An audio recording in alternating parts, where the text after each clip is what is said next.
Hi விவஸ். பாக்கியாவை வெளியே அனுப்பிய இனியாவின் மாமனாராம் செல்வியின் கண்ணீருக்கு ஆளான கோபியின் குடும்பம். வாங்க வீடியோவை முழுமையாக காண்கலாம்.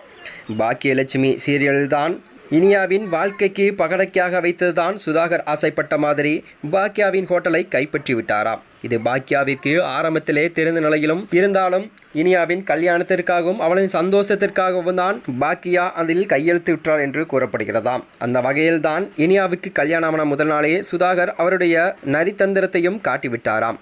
பாக்கியாவின் ஹோட்டலுக்கு வந்து இனிமே இது என்னுடைய ஹோட்டல், உங்களுக்கு இதுக்கும் எந்த சம்பந்தம் இல்லை என்று சொல்லி பாக்கியாவை வெளியே துரத்தும்படி அனுப்பிவிட்டாராம். இதனால் நொந்து போன பாக்கியா ஈஸ்வரி ரெஸ்டாரண்டில் இருந்து புலம்பியபடியும் செல்வியை கூட்டிக் கொண்டு வெளியே போய்விட்டாராம். ஆனாலும் இதற்கு முடிவில்லை என்பதற்காக ஏற்ற பாக்கியா மறுபடியும் நான் வளர்ந்து நிற்பேன் என்று சொல்லியும் அந்த வகையில் தான் சுதாகர் பாக்கியாவின் ஹோட்டலுக்கு வந்து இனி இந்த ரெஸ்டாரண்ட்டுக்கும் உங்களுக்கும் எந்த சம்பந்தமும் இல்லை, இந்த ஹோட்டல் பக்கத்தில் கூட நீங்க காலடி எடுத்து வைக்க கூடாது என்று சொல்லி எல்லாத்தையும் வெளியே துரத்துங்க என்று மொத்த வன்மத்தையும் காட்டிவிட்டாராம்.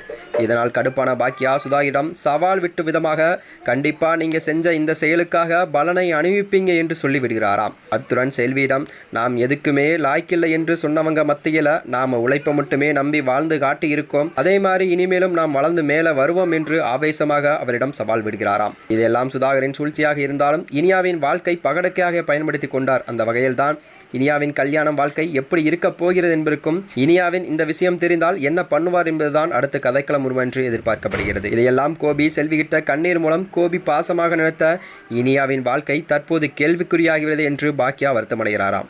மேலும் இதனைத் தொடர்ந்துதான் அடுத்த கதைக்களம் என்ன உருவா என்று எதிர்பார்க்கப்படுகிறது. மேலும் இதுபோன்ற வீடியோக்களை தெரிந்து கொள்ள நமது சேனலை மறக்காமல் சப்ஸ்கிரைப் செய்து கொள்ளவும். நன்றி, வணக்கம்.